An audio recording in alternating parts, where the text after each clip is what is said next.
saja sudah jadi orang baik sudah. Tapi sebaliknya, biar orangnya alim, pinter, khusyuk, ahli salat, ahli wirid, tapi nek dikersakno naudzubillah ya. Oleh Tuhan, dia menjadi orang sesat, dia hampir mati katanya Nabi. Ada orang yang sejak muda itu terus baik. Setelah kurang sejengkal dia mati, tergelincir dia, melakukan kesesatan, lalu dia mati dicabut oleh Tuhan di atas kesesatannya itu, akhirnya dia masuk neraka. Itu ada orang hadis. Ada sebaliknya, orang yang mulai kecil, muda, terus tidak pernah sembahyang, tidak karu-karuan tingkah lakunya itu. Ya, akhirnya setelah dekat tinggal sejengkal dia mau mati, dia lalu entah secara kebetulan dia menemukan sesuatu, entah teman, entah apa, lalu menjadi baik anak ini.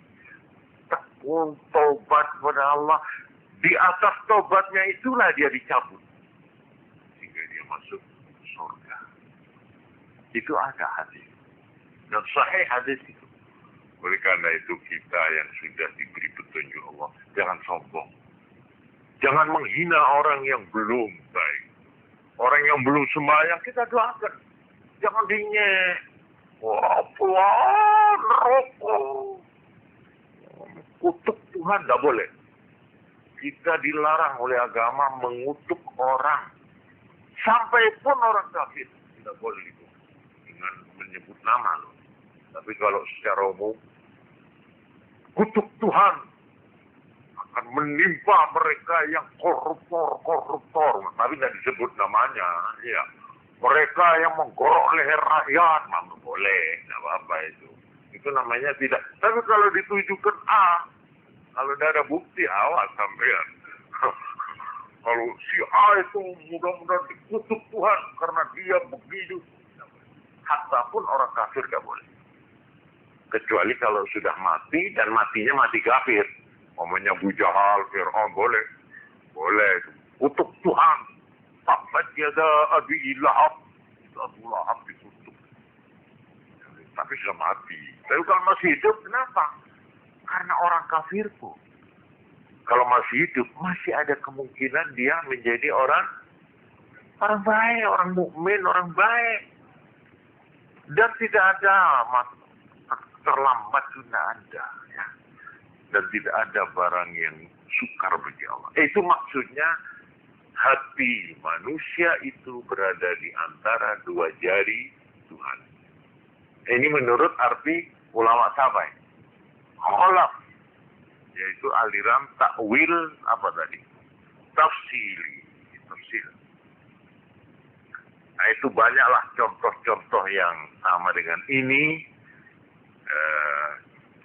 Jadi untuk gampangnya, sekarang saya melangkah kepada pertanyaan langsung. Ini supaya jangan terlalu berlarut-larut. Saya di sini memang membawa kitab hadis yang menyebutkan tentang itu. Tapi maaf saja, tentang Dajjal ini cukup banyak hadis. Tapi yang saya kemukakan ini hanya sebagian saja. Yaitu Ad-Dajjal. Itu dari kata-kata Dajjal. Ya. Dajjal itu menutup. Jadi, Dajjal itu menutupi kebenaran. Karena itu arti Dajjal itu pembohong besar. Dajjal, kata-kata Dajjal. Dikatakan di dalam hadis, Ad-Dajjalu mamsuhul aini. Dajjal itu dihapus matanya. Mamsuhul ain. Artinya, menurut Imam Manawi, salah satu matanya itu diratakan seperti batu ini. Jadi tidak ada bekas ada mata. Jadi ini rata gitu.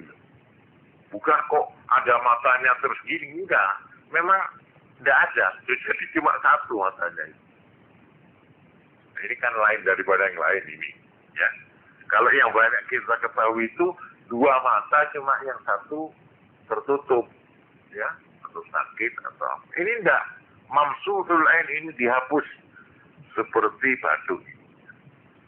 Terus maktubun baina ainaihi kafir. Nah ini di sini persis di kira-kira antara dua mata, kalau ada matanya. Di sini ini ada tulisan kafir. Di sini dia kafir. Ini menurut hadis ini. Di antara dua mata ada tulisan kafir, yaqra'uhu kullu muslim. Bisa dibaca oleh setiap orang Islam. Jadi orang yang Islam dan beriman mesti tahu. Tulisan itu biasa. Nah, di dalam mengertikan ini, apakah orang di dalam sebuah riwayat hadis yang lain dikatakan ada tulisan kafir yang yaqra'uhu kullu mu'minin katibin ghairi katibin. Asal dia orang Islam, apakah dia buta huruf atau tidak buta huruf, bisa baca. Dan kafir ada pada Dajjal. Nah di sini kemudian ada dua aliran tentang tulisan tadi. Imam Nawawi mengatakan menurut arti hakikat. Tadi ada arti hakiki, ada majazi. Hakiki ya tulisan. Tapi Imam Nawawi, Imam Manawi mengatakan tidak. Itu majazi. Arti kiasan. Bukan arti harfiah.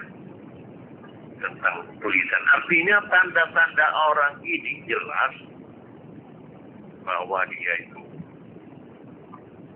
Sebab dikatakan Nabi yang bisa baca itu hanya orang Islam. Kalau orang kafir sesama kafir nggak tahu tulisan itu. Jadi katanya Imam Manawi kalau begitu itu bukan arti tulisan dalam arti tulisan. Kalau tulisan biar orang kafir pasti bisa tahu.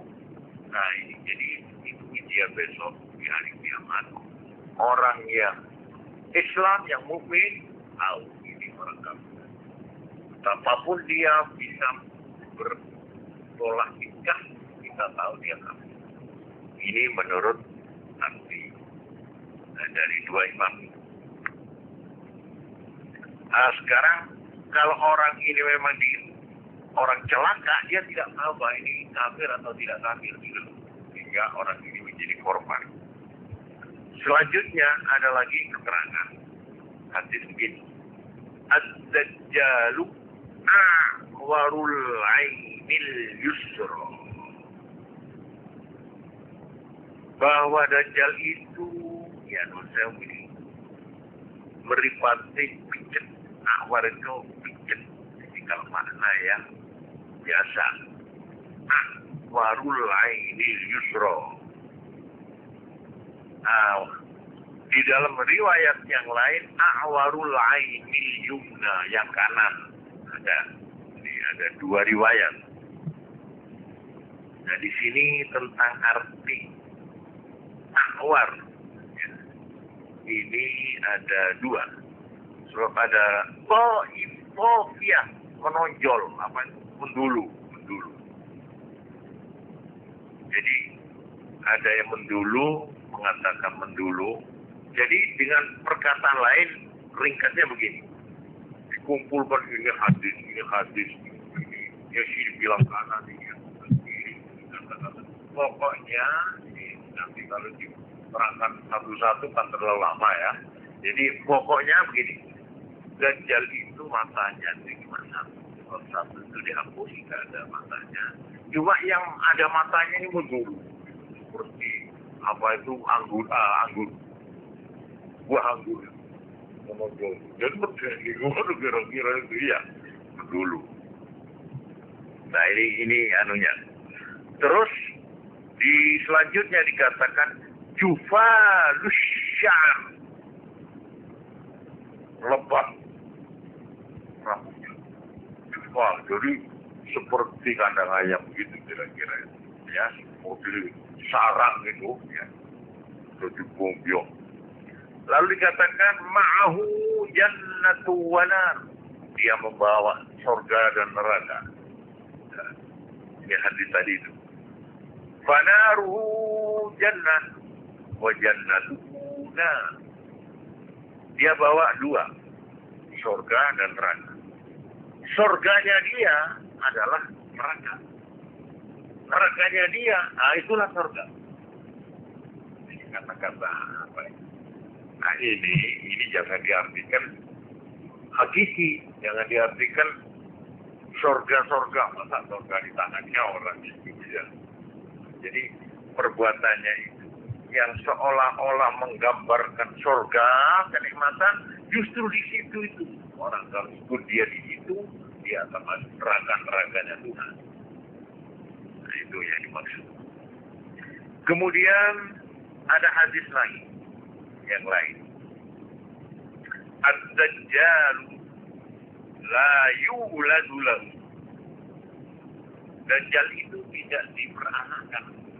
Jadi Dajjal itu tidak punya anak. Ini hadisnya. Ada lagi yang mengatakan wala yadkhulul Madinah, dia tidak bisa masuk ke kota Madinah, wala Makkah, dan tidak bisa masuk ke kota Makkah. Dia bisa masuk ke mana saja. Karena dijaga malaikat di kota-kota itu.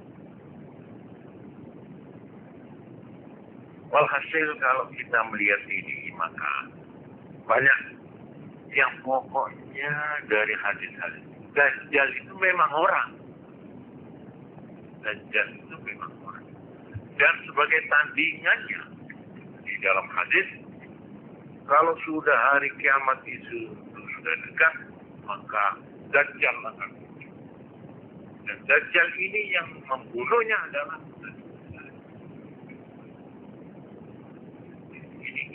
ini soal-soal yang kita sendiri tidak perlu memperdebatkan ya. Itu toh makin akan ini saja, tunggu tanggal mainnya ini saja. Tentang takwil ini terus terang saja tidak masalah. Jadi, tapi kalau ada orang mungkin ya biarkan aja, itu haknya dia, nggak apa-apa, kan tidak berbahaya itu, tidak membahayakan kepercayaan agama. Jadi memang ada hal-hal yang sebenarnya tidak praktis atau tidak perlu diributkan. Ya sudah, biarkan aja. Tapi buat orang-orang yang punya pegangan ini, maka hadis ini sudah tidak diragukan lagi. Ini menggambarkan orang. Memang malah di hadis lain dikatakan Dajjal ini yang sanggup menghadapi hanyalah Isa. Besok Nabi Isa itu diturunkan lagi. Ini tentang turunnya Nabi Isa, ini juga akan mengundang perdebatan. Sekarang di mana Nabi Isa? Nah, ini memang ada yang mengatakan itu mati biasa. Tapi kalau menurut Quran, ya, bagaimana? Jangan tanya saya, itu tanya pada Tuhan. Bagaimana Tuhan kau mengangkat Nabi Isa, ditaruh di mana? Tanya aja pada Tuhan. Ya, di mana Tuhan? Lu udah tahu percaya. Kalau saya percaya, Tuhan mengangkat dan besok Nabi Isa akan diturunkan lagi. Tapi kalau sudah dekat, dari mana sampai surga? Jadi kalau mau bicara soal ini, saya kira sekaligus kita bicara soal hari kiamat saja sekaligusnya. Apa hadis-hadis mengenai kiamat? Tanda-tanda datangnya kiamat itu dibagi dua. Ada tanda-tanda kubro, al-alamat kubro, asyaratus sa'ah al-kubro, ada yang as-kubro. Ada tanda-tanda yang kecil. Nah, sekarang sudah banyak yang nampak tanda-tanda kecil. Tapi ada tanda-tanda yang besar yang dinyatakan dalam hadis, antara lain seperti terbitnya matahari dari mana? Dari barat. Itu sudah dekat sekali. Juga Dajjal ini termasuk Membuktikan kebenaran apakah Dajjal itu orang, apa cuma lambang, lama apa kita nututi begitu ya. Tapi sampai mesti nututi. Bagaimana caranya? Kita ini nututi Dajjal apa enggak? Hah? Bisa jawab enggak? Kita nututi terbitnya matahari dari sebelah barat apa tidak? Hah? Jawab, kira-kira aja lah, kira-kira. Hah? Apa kita akan menangi kiamat apa enggak? Nah, kalau saya mati lebih dulu, umpamanya saya tabrak motor tahun ini mati. Apa saya bisa? Bisa. Loh, bagaimana? Jadi manusia ini sudah mati. Ini akan dibangkitkan, dikembalikan ke bumi ini lagi, dijember lagi, karena akan dijember lagi. Jadi sudah mati besok, Prit, entah Prit itu bunyinya bandar, tahu deh. Pokoknya orang itu dengan kain kafannya, ya, keluar. Jadi seperti Frankenstein, gitu. Tapi yang banyak, telanjang pula. Mereka yang tidak bisa amal baiknya, telanjang. Dan orang sudah tidak perhatikan telanjang dan telanjang. Dari ributnya nggak ada. Begitu kita masuk kembali ke bumi ini sudah kacau. Aturan alam sudah lepas. Tidak ada gaya tari itu tidak ada sudah.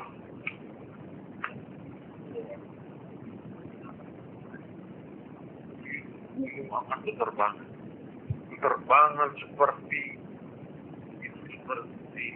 kan kapas seperti kapuk. Ini lautan akan darah. Sampai digambarkan orang yang waktu itu hamilnya keluar apa itu? Gugur. Maka dibuang itu. Anak yang disusukan bayi dibuang. Ibu lupa bagaimana. Kali ibu.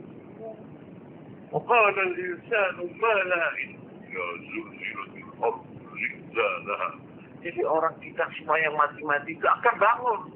Menangis aja khawatir. Menangis, semua menangis. Dibangkitkan kita.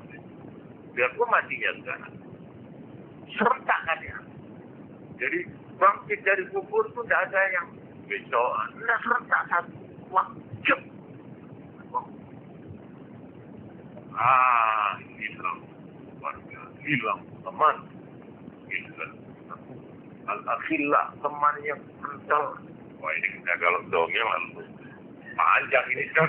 Biar kita tunda aja ya. Satu waktu saya ingin menerangkan bagaimana gambaran hari kiamat.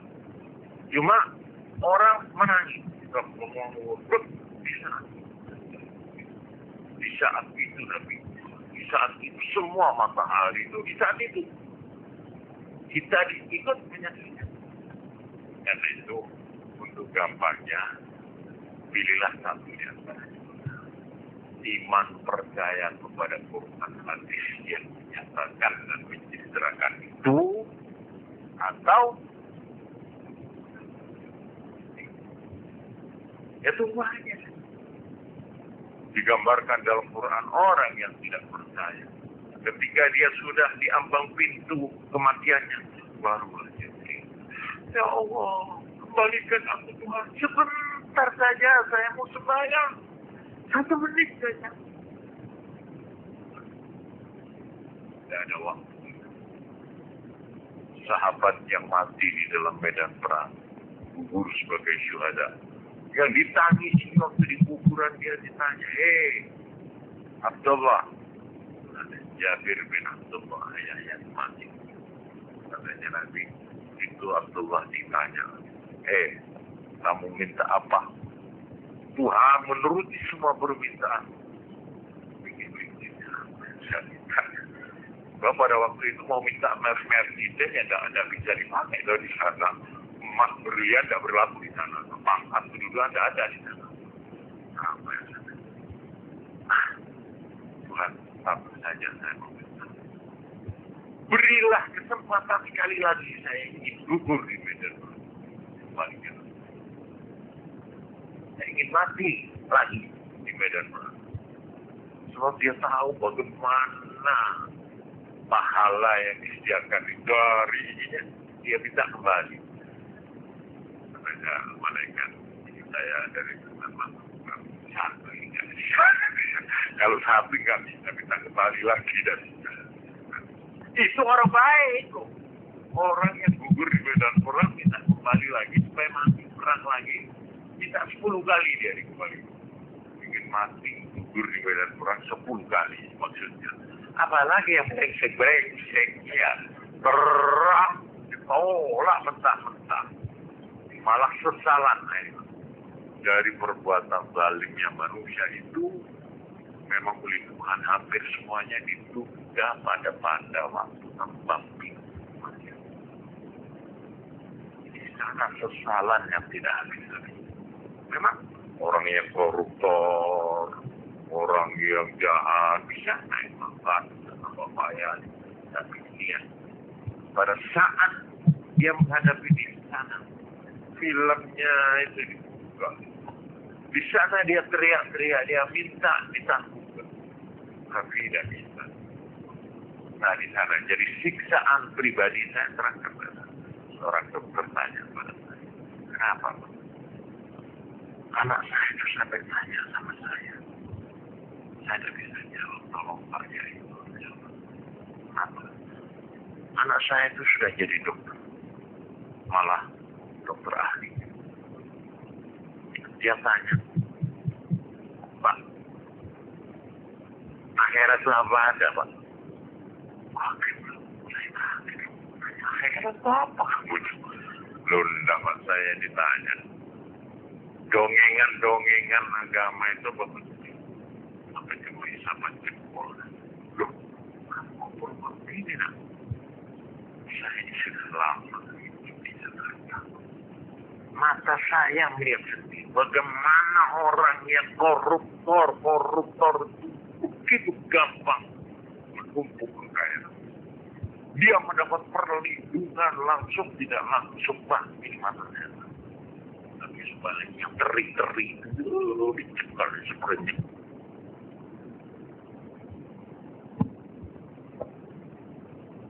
apa yang dibiarkan? Kalau dibiarkan artinya Tuhan tidak ada. Orang itu ngabuk-ngabuk orang, ya. Anaknya bagaimana korupsi sudah merajalela, justru yang tangkap malah yang selamat.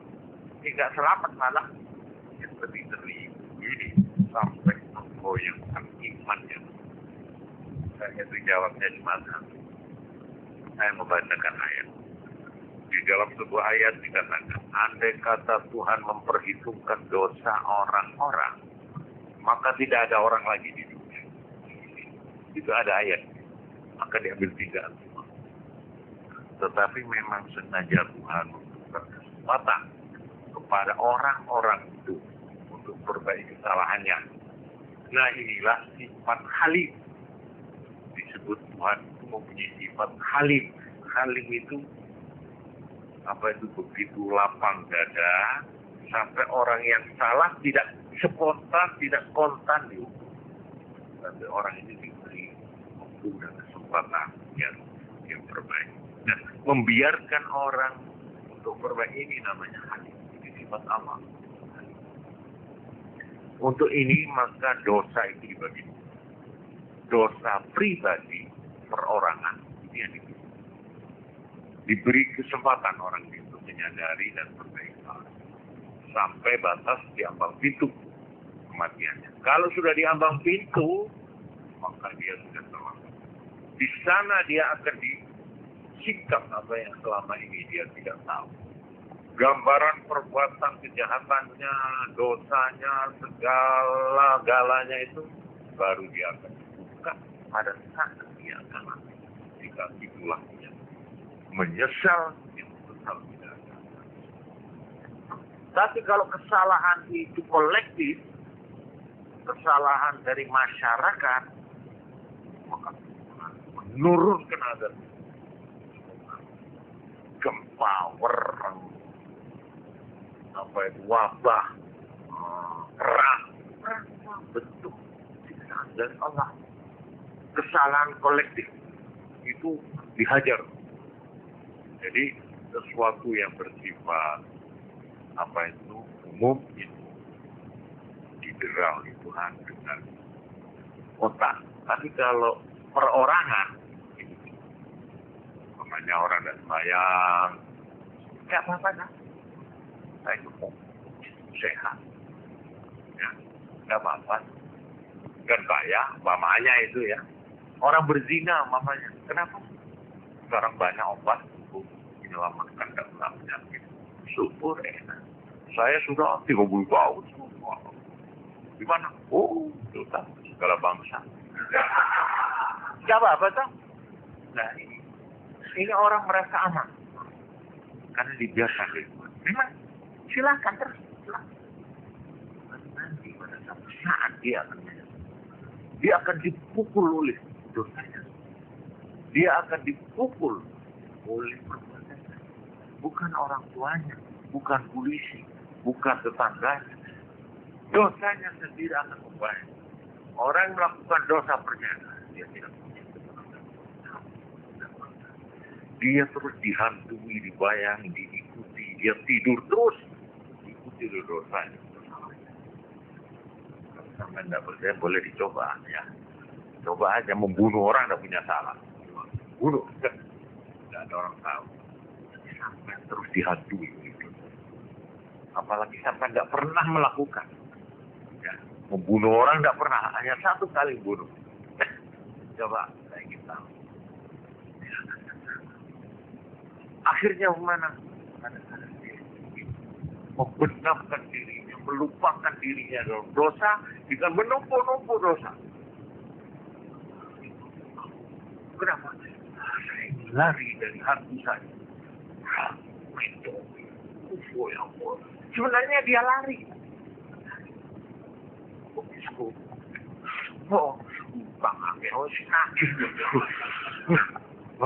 Rokjat. Lupa dia. Pulang. Ditunggu. Balik lagi ke alam kenyataan. Inilah orang gelisah. Orang frustasi di dalam hidup. Orang yang berdosa, orang yang punya salah. Tapi orang yang tidak punya salah, tidak punya utang, tenang. Enak. Duduk. Silakan siapa? Gitu. Tapi kalau banyak utang, sudah bayar. Duduk. Nah, itu contoh kecil-kecilan. Ya ini maaf saya sendiri ini ya. Kalau tidak punya saya cerita pengalaman saya. Sekalipun saya ini bukan supir, tapi saya ini kadang-kadang gitu. Kalau tidak punya SIM ya, kelihatan aja. Polisi jauh. Ya terus, leren. Tapi saya perlu ke sana. Ya apa? Tapi setelah saya punya SIM, itu selamat sama polisi berani saya. Berani, tidak punya salah. Tapi kalau orang punya salah, ya Allah, ada orang pakai capil, dikira polisi. Wah, karena mata saya dapat gerak gitu, ya. Petani atau manol, masih kira polisi. Begitulah ya. Jadi soal ini saya melantur sedikit, ya. Mudah-mudahan ini sekaligus mengisi kekosongan pengajiannya. Mudah-mudahan kita dipelihara oleh Allah dari kesalahan-kesalahan yang kita sengaja maupun yang tidak disengaja. Dan setiap kesempatan yang diberikan oleh Tuhan untuk menyadari kesalahan, untuk mendapat kesempatan kita mengadakan koreksi. Mudah-mudahan saat-saat itu dapat kita manfaatkan dengan petunjuk. Tidak ada yang memudahkan. Kalau sudah diberi petunjuk, dimanapun kita tertentu, masih bisa. Masih. Tapi kalau sudah tidak ada petunjuk, jadi alhamdulillah. sekalipun kita tekun di tengah-tengah.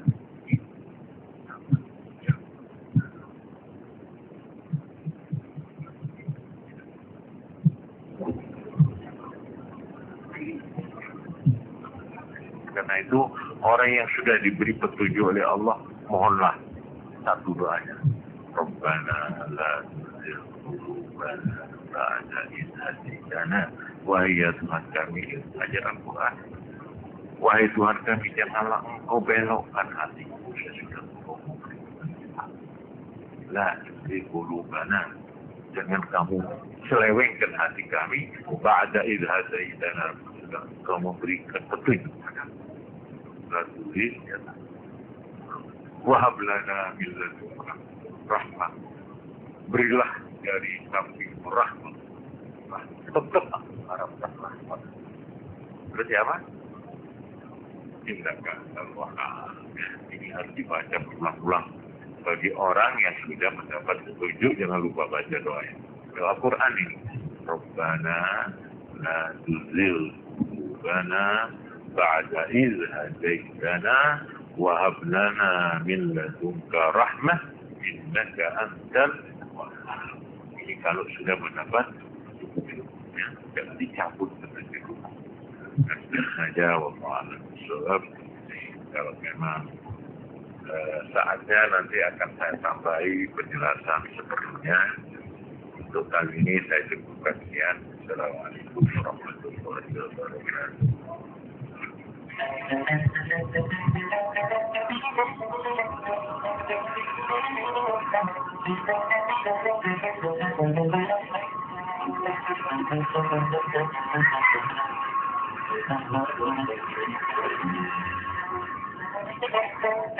Thank